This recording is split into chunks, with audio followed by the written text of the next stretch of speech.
Thank you very much, Mr. Chairman, and thank you for holding the hearing and for the witnesses. It's good to see you once again and look forward to your testimony. This hearing is very, very important. We need to understand our efforts and the effort of our international partners to interdict the flow of illegal drugs into the United States from points all across the Western Hemisphere. At the hearing convened last April, I stressed that the current age of budgetary austerity, it remains essential for Congress to scrutinize every drug interdiction program to ensure that the various federal agencies involved are best coordinating and utilizing their resources to the greatest effect in the transit zone. That sentiment is just as valid today as we take up this matter again. Additionally, I also voiced concern about the imminent operational gap that the Coast Guard will have to contend with its aging legacy fleet of high and medium endurance cutters as they are decommissioned or laid up more frequently for emergency repairs and maintenance.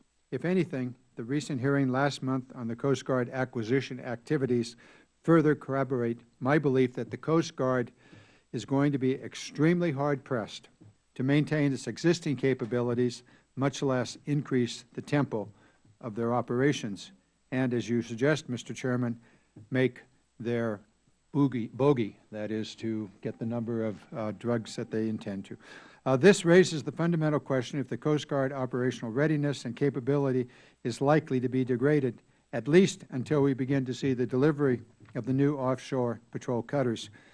Where can we turn now to find the assets and resources necessary to plug the hole?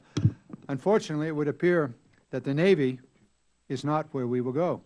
They're scaling back the number of frigates and other assets it deploys through SOUTHCOM to support the JIATF operations. Moreover, despite the fact that the transit zone across the Western Hemisphere is roughly twice the size of the continental mass of the United States, other bureaus within the Department of Homeland Security continue to disproportionately allocate resources to reinforce the southern border, notwithstanding the data demonstrating that the maritime routes are becoming the preferred option for international criminal syndicates. And if supplemental resources are not going to be forthcoming soon, this leads us back to another fundamental question. How can we reasonably expect the Coast Guard, and other federal agencies for that matter, to accomplish their vital missions? As I stated at the last hearing, if we want to succeed in our efforts to prevent illegal drugs from entering our country, we can no longer ignore the fact that inadequate Coast Guard budgets have left the service out on the precipice.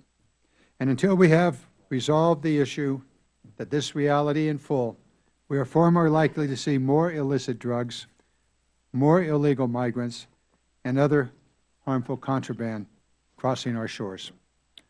Mr. Chairman, I yield back.